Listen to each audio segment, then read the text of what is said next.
Warning, this podcast may be disturbing to some listeners. Due to the graphic nature, listener discretion is advised. Welcome from wherever you are. This is the Demon Inside podcast. I am your host, John Venom. If you would like to review another episode of the Demon Inside, you can go to Spotify, Apple Music, Google Podcasts, iHeartRadio, and any podcast platform.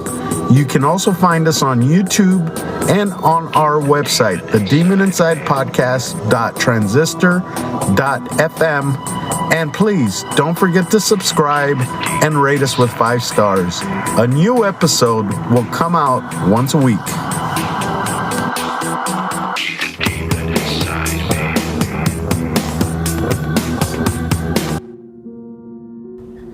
Hello, my Demon Insiders, and welcome back to the Demon Inside. I'm your host, John Venom, and today we are going to be talking about 2 different cases that I think belong in a pattern.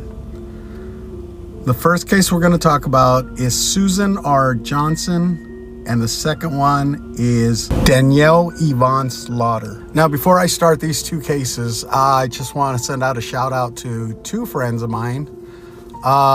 The first one, actually 3 at this point. One is Cindy, who I've met a while back, and we've been hanging out, and she's an awesome woman. And she listens to the show, so we'll see if she sends me a thank you for it. Second is going to be Adrian, who I've been hanging out with quite a bit lately, and she's funny, awesome. She's such a nice person, and I'm sending her a shout out as well to see if she listens to this.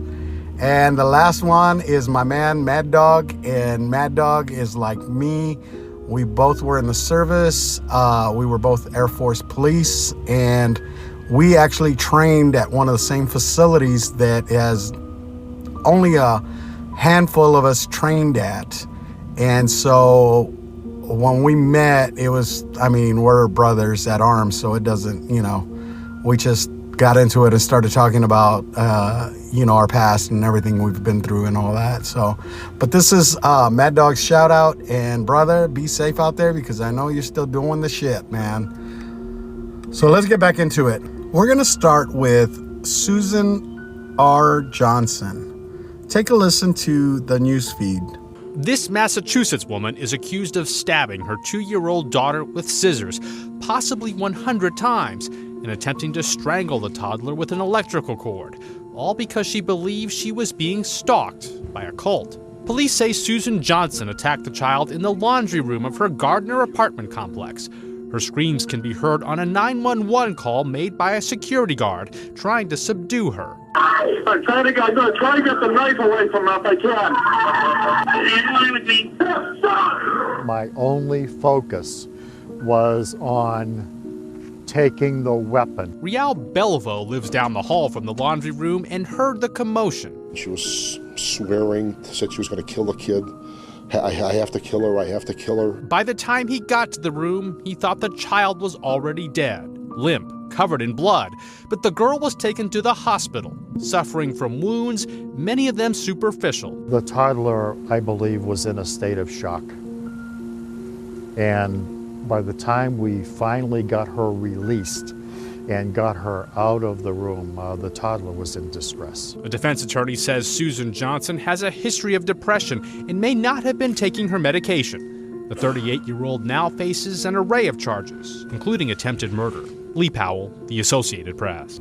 Now that you heard the news feed, this is a show about a mother trying to kill her child with scissors. On the second part of this show, which is Danielle Slaughter, she did kill her daughter. So if this strikes a nerve with you guys, I wouldn't listen to it. But these 2 cases were so similar to me that it looks like a pattern. Now, the first, like I said, I'm going to talk about Susan Johnson, and I couldn't find much of a background on her. I know this much. At the time that she killed her daughter, and we're talking, this was April 1st, 2009. And On April 1st of 2009, she was 38 years old, and her dad and mom, I believe, lived in Gardner, Massachusetts. And she actually didn't live in Gardner. She lived in Turner Falls. And the day before this incident happened, she was on a bus with her daughter, and they traveled to her father's house where they stayed, I'm assuming the night, and then they left. And the father got very worried about her. So he calls 911, and we're talking about 9:54 p.m. And he called because he was concerned because she was with her 2-year-old daughter. Now, 5 minutes later, 911 gets a call from a security guard who is very frantic. You heard that on the news feed. I am going to play you the whole 911 call. Listen to this. Please come into I need a police officer, 192 Central Street, 4th floor. I got a woman in here that's stabbing herself and a child. Okay, stabbing her and a child? I'm going to try to get the knife away from her if I can. Stand in line with me. She's got some kind of spray. She's trying to spray me now, and she's trying to rip. Now, you heard all that I could actually get from that 911 call. And first, you can hear her in the background saying, "Die, die, die, you have to die." And that's when she was stabbing her 2-year-old daughter. And she sprayed the security guard with like perfume or something that she took out of her purse.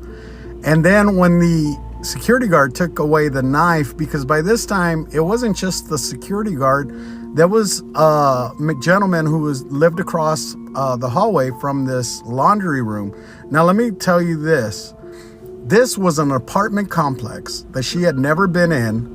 Walked up to the second floor, found the laundry room, went in there, and then started to try to kill her daughter with scissors. Across the hall, this gentleman came out, saw the security guard fighting with her, and he tried to help. And as soon as the security guard got sprayed in the face with perfume, he let go, and she started to try to wrap a dryer cord around her daughter's neck to stop her from breathing. This little girl, 2 years old, was stabbed over 100 times.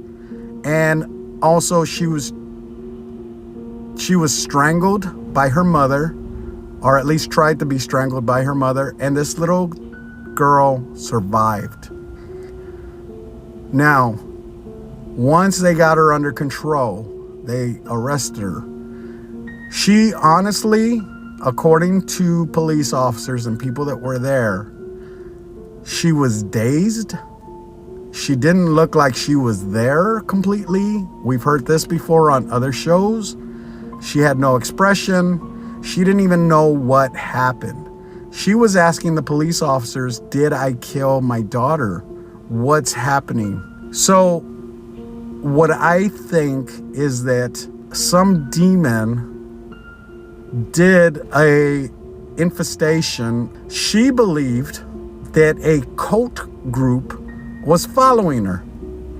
Now, I looked into this, and there are a couple of cult groups in the area that she lived. One of them happened in 1979 to 1980, and this is in Fall River, Massachusetts. Now, it's not where she was from, Turner's Fall, but it's not too far from there either, according to maps. And what happened then, it was a satanic cult where they actually killed 3 women in Freetown State Forest area. People were convicted. People had to serve time, and then, just on and on or whatever. But the point is, there was a cult group back then, and there is a cult group now. Now, if you want to look it up, you can. I won't mention the name of the cult group because I don't want to give them attention, and I really don't care for cult people because I believe everything that they do is full of shit. Thank you. So could it have been possible that this cult group was following her? Maybe. Yeah, it could be possible. Maybe they did something. Maybe they, they tried to get her in. But did she have mental issues? She did. She had, they said that she hadn't taken her medication for depression. Now, I'm not saying anything about depression, but a lot of people have depression, and it's always more of a harm ourselves type of depression. I want to kill myself. But we've heard this too, where people have said they want to kill themselves and then they kill their kids. Is this a type of psychology that people need to look into? I would say so, sure. I mean, if there's not an actual diagnosis for this, I would think somebody should come out with a diagnosis. Now, if you ask me, to me, this is a demon. And the only reason I say that is because now we're moving into our second case. This case happened in Las Vegas, Nevada, and it happened on March 11th of 2012. And this is the case of Danielle Yvonne Slaughter, and she stabbed her 6-year-old daughter with a pair of scissors, and she killed her. Now, before we get into that, let me tell you this. Danielle, from what I could get as far as a background, she didn't have any type of violence. There was no CPS involved. This was a single mother who was taking care of her child, and she had a clean background, and she was trying to better her life. And in doing so, she moved in with her boyfriend and some friends that lived at a house. And according to the police, they never received any 911 calls from that house. There was never any trouble or anything. And this was on a Sunday when this incident happened. Nobody was there except for Danielle and her daughter. And according to Danielle, and what she told the police was that she asked her daughter to come into her bedroom, and Danielle closed the door. And when Kayla, which is her daughter, started saying evil words, and she was laughing in an evil voice, and then she attacked Danielle with her hands like they were claws and kicking and trying to bite and all that. Danielle said that she picked up a pair of scissors that was on her desk and started stabbing the little girl. She stabbed her in the neck, in the head, and in the body. After she stabbed her to death, Danielle left the house, went running down the street, took off her clothes, and was in the middle of the road naked with blood. Somebody called the police, not on the murder, but on seeing her out in the middle of the street. I mean, I assume it was a sight. And the police get there and they asked her if she was okay. Was she bleeding? And Danielle said, no, this blood is the Lamb of God, is what she said. So the police end up taking her to a hospital.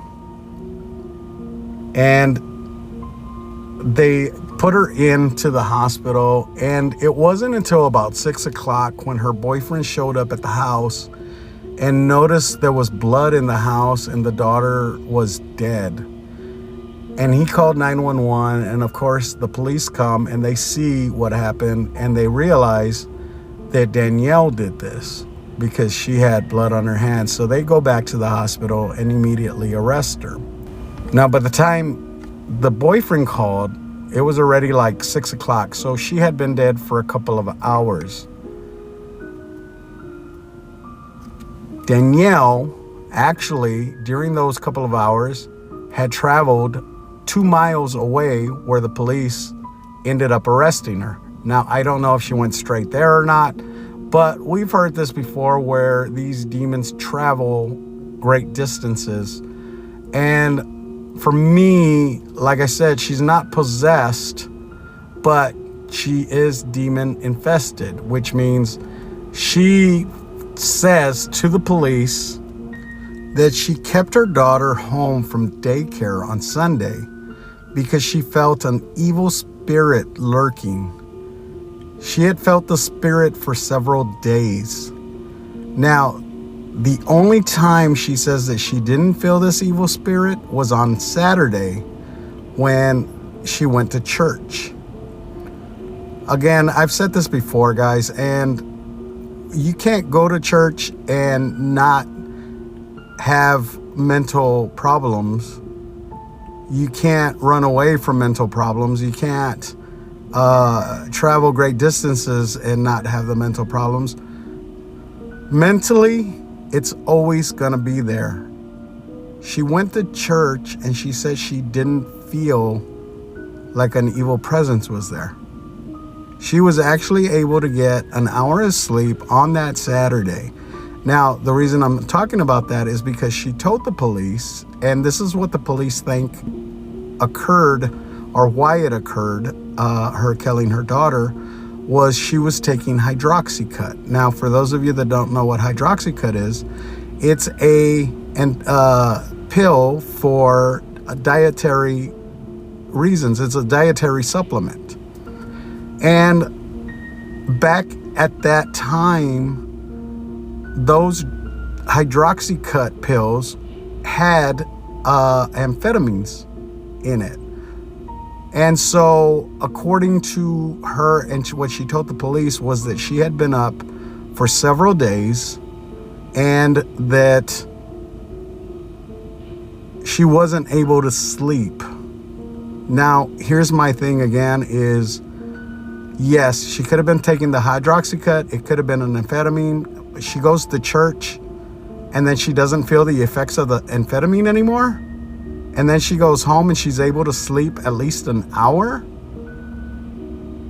So there's questions in that for me, because I don't believe that an amphetamine, when you go to church, just disappears and you can get a little bit of sleep and then it wakes you up and you commit this crime. Now, when she was giving the police her confession of everything that happened, this is what she said. She says that she felt an evil presence. She said that she thought the evil might have been lurking within herself, but she wasn't sure. She also said during this confession, and she repeatedly asked the police because she was confused, according to the investigators, even when she was in the interrogation room, and she kept asking, and I quote, "Did I kill my daughter? Is she dead?" End quote. And every time that she would ask, she would start breaking down and crying because she could not remember what happened. Now, according to the police, they did a drug test on her. She had no drugs in her system, and she was not drinking, so she had no alcohol in her system. Again, she had a clean background, never had been arrested, never had been any type of problems. Everybody in that house was clean. Nobody has ever done anything wrong.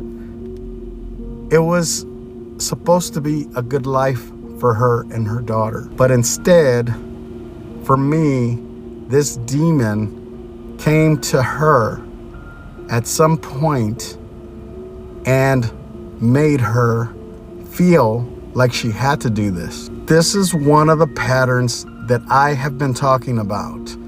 This is a pattern of a mother killing a child with scissors, specifically scissors, and they're feeling like they have to do it, whether it's a cult that's following them, or it's an evil presence, or it's they think that their child is possessed, it doesn't matter the reasoning, because these demons know how to trick these people into killing their babies, their loved ones. And they specifically use scissors to do it. Think about this. Susan Johnson was walking with her 2-year-old daughter, didn't even know where they were going, saw a building, walked into the apartment building, went to the second floor, go into the laundry room, and pull out of her purse scissors. Then with Danielle Slaughter,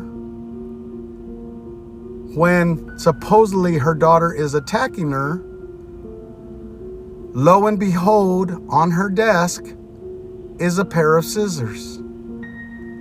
I don't know about you guys, but I have kids that are that age at 6, my grandkids. And even when my daughter was that age, I would never leave scissors on my desk. I would always put them away because I was always scared that they would hurt themselves. Even now, I'm scared that my grandkids will grab them and they'll hurt themselves. These scissors were laying in the middle of her desk on top, almost as if it was supposed to happen. You might as well have shined a light on it, like on the Excalibur movie, where the sun shines, the beams like right on Excalibur the sword. This situation happened because these demons, or this demon, set it up that way. This demon made her kill the way he wanted her to kill. And he likes using scissors. If you guys don't believe in a pattern, you need to look on Google like I do. Search it. Mothers that kill their kids with scissors. And you're going to see a whole list of them. And I can go on. And there's even fathers that killed with scissors. One of those was Blair Ness. Used scissors to stab his kid.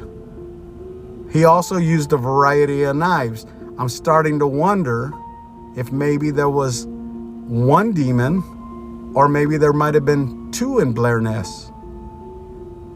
Because with the Blair Ness case, I didn't know this until later when his stepdad sent me a message saying that Blair had gone to a park a week before, 2 weeks before he stabbed his kid. And he says that he felt a dark presence in that park. Could that have been the same dark presence that was in Danielle? It definitely could have been. Thanks for listening, guys. Have a good one. Be safe, and I'll talk to y'all next week. Don't forget to subscribe to the Demon Inside podcast on any podcast platform. A new episode of The Demon Inside will be released every week. Let us know what you think of the episode on any of our social media platforms. If you have any questions or comments, go to the Demon Inside Podcast at gmail.com or click at the link below. We would love to hear from you. And to become a Demon Insider, go to the demoninsidepodcast.transistor.fm. We thank you for listening and hope you will join us next week for a new Demon Inside podcast. If you enjoyed this episode, please tell your friends. I am John Venom, and I'll see you next time, if I don't get possessed. The Demon Inside was created and written by James Porter. It is a production of Venomous Entertainment. Background music is by Lucas King. And the title song, The Demon Inside, was produced by Rice Fulber. Music and lyrics by Peter Shelley. And performed by Conjure One. All the content on this podcast is strictly the opinion of the content creator and not the organization, its affiliates, or employees.